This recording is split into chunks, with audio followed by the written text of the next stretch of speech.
aquilo que você fiscaliza. A Constituição é clara. O Supremo Tribunal Federal é órgão de justiça, não é legislativo nem executivo, e na prática vem se transformando nisso. Agora, nesse ponto, ministro, é muito curioso, são curiosas as suas observações, porque o seu ponto de vista coincide exatamente com o do Bolsonaro nesse ponto, né? Porque o Bolsonaro justamente dizia que o Supremo estava se imiscuindo nas suas atribuições, querendo substituir o presidente, disse isso, inclusive, durante a pandemia, né? Quando o Supremo reconheceu o poder de estados e municípios para atuar num sistema tripartite no SUS e tomar providências que o Executivo estava se abstendo de tomar, né? O senhor enxerga consonância entre o seu pensamento sobre o Supremo e o pensamento que foi expressado por Bolsonaro?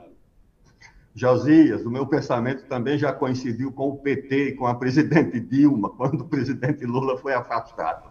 Tá certo? O problema é que no Brasil as concordâncias e as discordâncias variam de acordo com as circunstâncias. Se o Supremo afasta o presidente Lula do ministério, quem não gosta do PT e do presidente Lula e da presidente Dilma concordou com tudo. O Supremo estava defendendo a Constituição, a legalidade, a moralidade.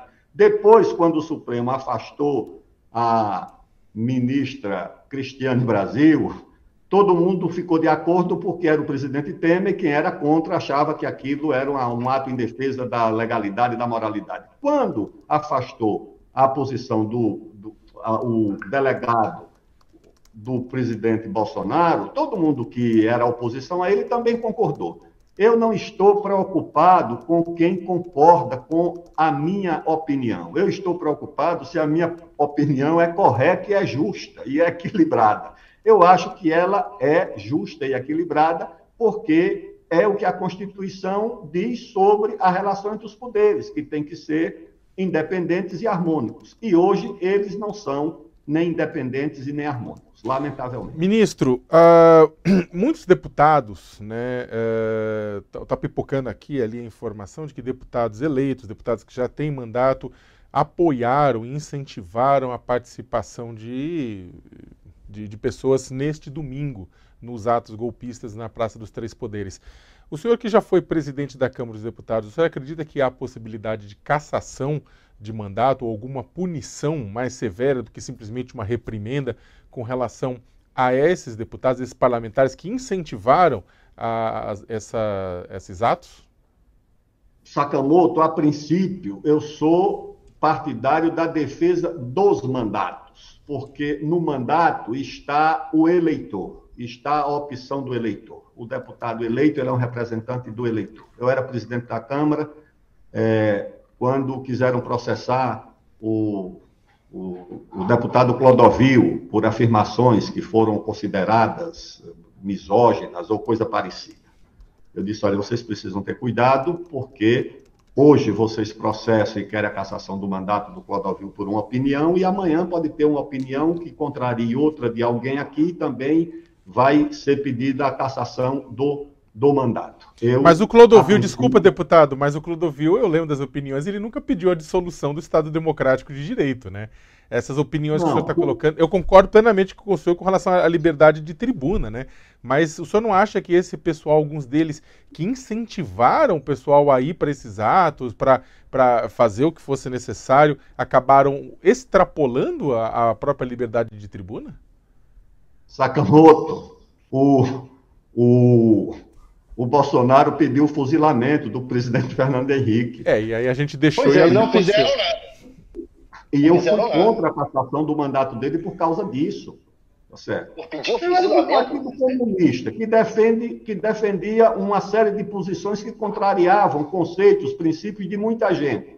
Tá certo? Daqui a pouco alguém ia pedir a cassação. Olha, o Partido Comunista teve todos os seus deputados cassados em 1947. Todos. Senador, vereadores, não ficou ninguém. Todo mundo foi cassado porque dizem que era uma organização a serviço, não sei de quê, não sei de quê.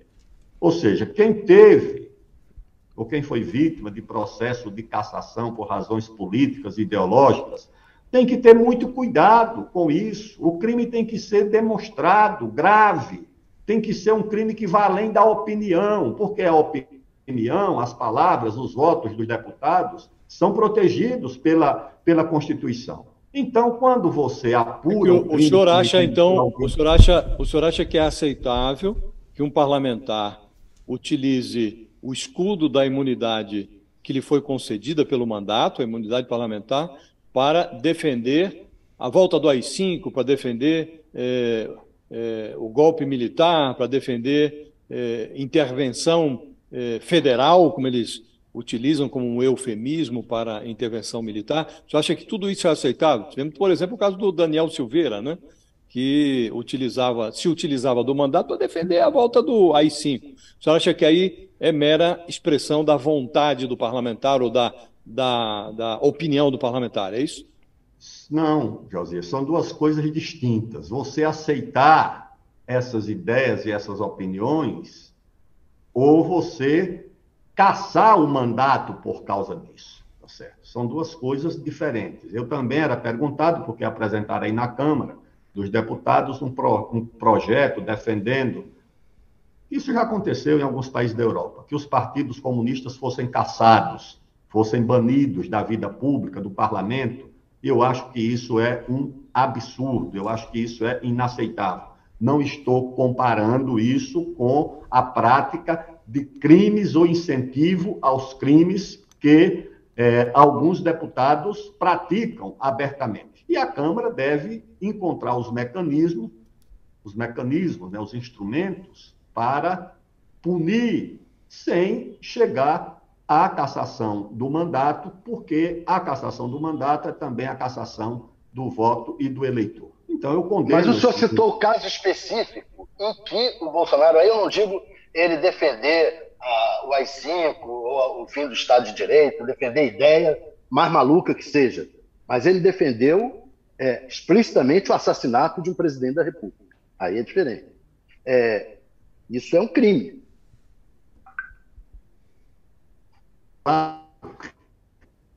Que o assassinato é um crime, mas você ia achar que as palavras do Bolsonaro, pronunciadas da tribuna, tinham alguma relação com a possibilidade prática disso acontecer? Você achava que deveria, de fato, abrir um processo e considerar que esse discurso, acho que foi numa entrevista do então deputado, constituía, de fato, uma ameaça real à vida do presidente Fernando Henrique, que nem ele levou isso a sério?